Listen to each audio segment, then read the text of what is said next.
शांति। आज की मुरली से दिल में छपने वाली गहराई की बातें हैं। बाबा ने आज कितने सुंदर शब्द कहे, गाया भी जाता है। चढ़दी कला तेरे भाणे सरबत का भला ये गुरु ग्रंथ साहब का श्लोक है। अगर बच्चे तुम्हारी चढ़ती कला होगी ना, तो तुम्हारे से कनेक्टेड जितनी लौकिक अलौकिक सोल है, चाहे लौकिक परिवार वाले हैं, चाहे अलौकिक आत्माएं हैं, जो विश्व भर में जहाँ भी कनेक्टेड हैं, तो तेरे भाणे सरबत का भला, तेरे निमित्त सभी का भला हो जाएगा। आप अप जाएंगे तो सब कनेक्टेड सोल भी अप जाएंगे। कितना सुंदर वाक्य है, चढ़दी कला तेरे बाणे सरबत का भला। दूसरा गायन और बताया बाबा ने, दे दान तो छुट्टे ग्रहण। तो ये विकारों का दान देना है, सच्चे दिल से देना है। पूछो क्या सचमुच मैंने दिल से छोड़ दिया, बाबा को दे दिया? ग्रहण तब उतरेगा अगर इन विकारों को किसी कोने में अट्रैक्शन है, तो ग्रहण नहीं उतरेगा। तो बाबा ने कहा हरिश्चंद्र का मिसाल है ना, देखो ये धन दान की बात नहीं, वे धन दे दिया, राजपाट दे दिया वापस। ये विकारों के दान की बात है कि फिर वापस नहीं लिया। ये बच्चे तुम्हारा ही गायन है। फिर बाबा ने आज कहा, हाँ समझो लौकिक बाप क्रोध करता है, ये नहीं कि आप भी क्रोध करो ना। बाबा ने कहा आप फूल चढ़ाओ उस पे हाँ तुम्हें इतना मीठा बनना है। अब फूल चढ़ाओ माना ये नहीं कि बगीचे से फूल तोड़ के चढ़ाने लग जाओ, नहीं। गहराई की बात क्या है? गहराई की बात ये है कि इतने मधुरता से, निर्माणता से आप शब्द बोलो, वो ठंडा हो जाएगा। हाँ, मान लो किसी बात पे क्रोध कर रहा है, तुमने ये नहीं किया। जी पिताजी, इंसान गलती का पुतला है, मेरे से हो सकता है गलती हो गई हो, मैं क्षमा मांगती हूँ, क्षमा मांगता हूँ। आगे ये है फूल चढ़ाना। हाँ, मोटी बुद्धि क्या करेंगे, सोचेंगे दूसरा फूल ला के चढ़ाऊँ, ये तो और भड़क जाएगा वो गहराई की बात ये है कि फूल चढ़ाना माना इतने सुंदर पुष्प बोलना। अच्छा, फिर उनकी महिमा के बोल, आप तो पिता है ना, बच्चों की भूलों को माफ़ करते हैं ना, आप बड़े हैं ना, इतने ऊंचे हैं, इतने दिल से रिगाड़ के शब्द बोले, ये है फूल चढ़ाना। आप रिगाड़, वो कितना अपमानजनक बोलते जाएं, आप रिगाड़ के बोलते जाएं, तो समझो पुष्प चढ़ा रहे हैं। तो ये बाबा ने कहा, कोई कैसा भी कुछ करे तुम्हें और ग्रहण छुटवाना है अपनी आत्मा पे, तो बस सच्चे दिल से बाबा को दे दिया, अब मैं इसको यूज़ नहीं करने वाली हूँ, कुछ भी हो जाए। भगवान को दे दिया, भगवान से वायदा हो गया, बात खत्म हो गई ना। फिर आज बाबा ने कितना सुंदर बताया, आखिर वह दिन आया आज। गहराई की बात क्या है? गहराई की बात है रोज रोज ये दिन में कई बार आए कि कितना मैंने आधा कल्प भक्ति की, आखिर वो दिन आया आज जो कह रहा अब ले लो, फिर बाद में पछताओगे। तुम आधा कल्प मुझे पुकारते रहे, अब जितना चाहिए ले लो। आखिर वह दिन आया आज, एक सेकंड की झलक तो दे दो, दीदार तो दे दो, उसने अपना बना लिया पूरे जन्म के लिए। आखिर वह दिन आया आज, दिन में सोचते रहो, आखिर वह दिन आया। क्या सचमुच हाँ इतना बड़ा भाग्य अब मिला है, जिसके लिए मैं कितने वर्षों से तड़फ रही थी आत्मा। फिर बाबा ने कहा, अगर किसी को दुख दिया तो समझ लो मेरे में भूत है तो भूत जिसमें प्रवेश होगा उसको तो बेहाल कर देगा ना, वो शांति में रहने ही नहीं देगा ना, भटकाता रहेगा, फटकाता रहेगा, फायदा क्या। तो बाबा ने कहा भूत रह गया तो त्रेता में जाएंगे फिर सोच लो, अब जिनमें विकार पाले हुए ना, सांप ये बिठाए हुए हैं जिसने अंदर, सोचो फिर त्रेता में जाएंगे। ये गहराई की बात फिर ये है कि त्रेता में जाएंगे। सतयुग में अगर आ भी गए प्रजा दास दासी का पद क्या हुआ, लेकिन अच्छा जो पद मिलना चाहिए वो नहीं मिले। वो त्रेता में जाके मिलना तो आधा असली स्वर्ग तो खत्म हो गया। बाबा उसे कहता है सेमी स्वर्ग। तो इसलिए मैं क्यों किसी को दुख दूं। बाबा ने कहा बाप को फॉलो करो। बाबा कितना प्रेम से समझाते हैं। कितने बच्चे हैं, प्रेम, तुम बच्चों को भी प्रेम स्वरूप बनना है। प्रेम तो इतना टपकना चाहिए, टप टप टप, तो कितनी खुशी होगी। तो बाबा ने ऐसा प्रेम का सागर बन के औरों को बाप समान प्रेम का सागर बन के आत्माओं को सच्चे प्रेम की अनुभूति कराना, ये बड़ा जरूरी। आज बाबा ने भोजन पे अटेंशन खिंचाया कि भोजन बाप की याद में करना चाहिए, बाबा की याद में करें। हाँ, कहीं टेबल पे टेबल टॉकिंग टेबल सारी बातचीत करते ही टेबल पे है। क्या हम नियम नहीं बना सकते 5-7 मिनट? अच्छा चलो, वैसे कहते हैं टेबल पे बड़े बड़े जोंधिया के डाइनिंग टेबल पे फैसले होते चलो कभी वीआईपी साथ है, वो अलग चीज़ है।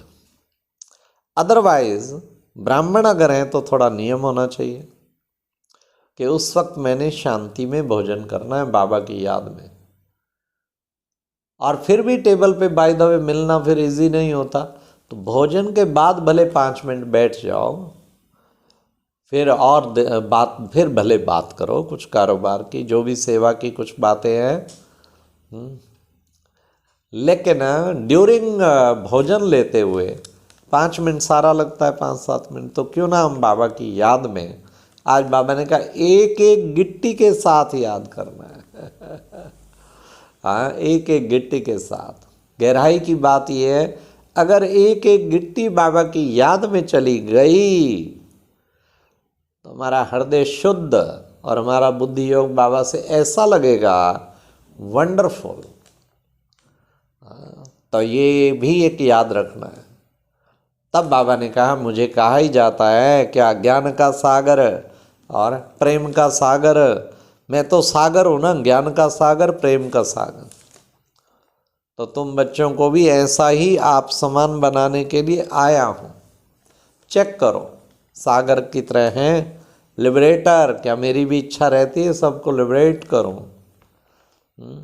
माली, बाबा ने कहा माली बन के सबको मैंने लगाया, तो तुम भी माली बन के क्या सचमुच सारा दिन पुष्प लगाते रहते हो? खिवैया, इस पार से उस पार ले जाने वाले। तो जो भी मिले उस पार पहुँचाना है हमें, ये है खिवैया का पार्ट।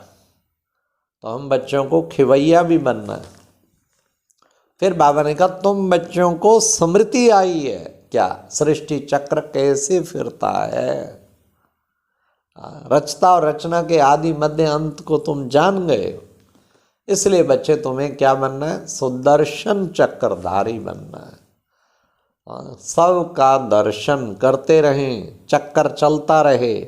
कितनी उच्च थी मैं महान आत्मा, शक्तिशाली आत्मा परम धाम में, अनादि में मास्टर सर्वशक्तिवान, आदि में दिव्य दर्शनीय मूर्त, मध्य में उद्धार मूर्त, संगम पर अधिकारी मूर्त और अंत में फरिश्ता मूर्त। ये है 500 रुपये की ड्रिल, आदि मध्य अंत सब आ जाता है इसमें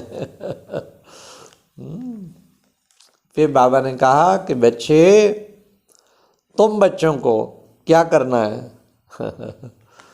बाबा ने कहा तुम्हें सवेरे सवेरे उठ के बाप को याद करना है। जितना सवेरे उठ के बाप को याद करेंगे उतना खुशी का पारा चढ़ेगा, खुशी का पारा खूब चढ़ जाएगा। तो बाप को याद करना है सवेरे सवेरे उठकर। सुबह का टाइम कितना अच्छा होता है, कनेक्शन जिसको रस आना शुरू हो गया ना सुबह का, कभी नहीं छूटेगा फिर उससे। सुबह अमृत वेले उठ के योग करके जब आते हैं ना, ऐसे लगे भरपूर होके कमाई खूब करके आए। पर ऐसा नहीं कि सुबह अमृत वेले योग करके फिर आके सो जाओ, कमाया फिर गवाया, बैलेंस जीरो।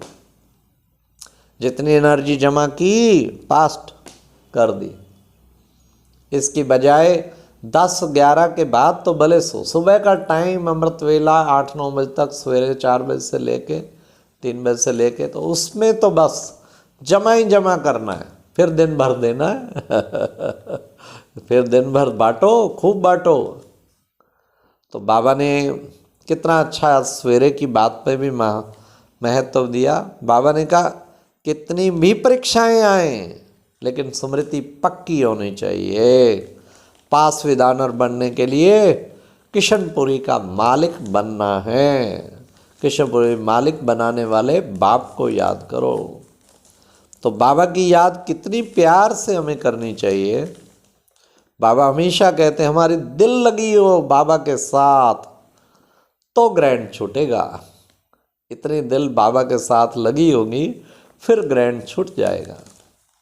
तो आज की मुरली में वरदान था मालिकपन की स्मृति के द्वारा परवश स्थिति को समाप्त करने वाले क्या सदा समार्थ भाव। शक्ति द्वारा परिस्थिति की बाबा ने कहा परवश स्थिति को समाप्त, मालिकपन की स्मृति के द्वारा। और आज की मुरली में स्लोगन था वरदानों की शक्ति जमा कर लो तो परिस्थिति रूपी आग भी पानी बन जाएगी। ये परिस्थिति की आग जो है ना पानी बन जाएगी। आज यहाँ शांतिवन में मानसरोवर में भट्ठी चल रही है, उसमें क्लास हमारा शाम को जो रखा उसका विषय ही है सब स्थिति द्वारा परिस्थिति पर विजय। एक पॉइंट तो बाबा ने अभी बता दी क्या वरदानों की शक्ति जमा कर लो तो परिस्थिति रूपी आग भी पानी बन जाएगी। कितना अच्छा है। बाबा कहते हैं ऐसे तुम्हें मतलब शक्ति अंदर जमा जिसकी होगी हर परिस्थिति बिल्कुल शीतल हो जाएगी, ऐसी शक्ति जमा हो। गहराई की बात यह है कि वरदानों की शक्ति जमा हो। बाबा के वरदान स्मृति में ही नहीं लाएंगे, शक्ति कहाँ से जमा होगी? शक्ति जमा होगी जब अपने अंदर वरदानों की स्मृति बार बार लाएंगे। और मालिकपन की स्मृति माना मैं मालिक हूँ, मन बुद्धि संस्कार, मालिकपन की स्टेज में रहो तो परवश स्थिति तो फिर समाप्त आपे हो जाएगी ना, फिर समर्थ भी बन जाएंगे। ये गहराई की बात ये है ना, मालिक हूँ मैं इन कर्मेंद्रियों का, स्थूल सूक्ष्म कर्मेंद्रियों का मालिक। ये मालिकपन की स्मृति, बालक भी रहे हम बाबा के बालक और कर्मेंद्रियों के मालिक और विश्व के मालिक बनने वाले अच्छा जी, ओम शांति। ये थी आज की मुरली से दिल में छपने वाली गहराई की बातें। ओम शांति, ओम शांति।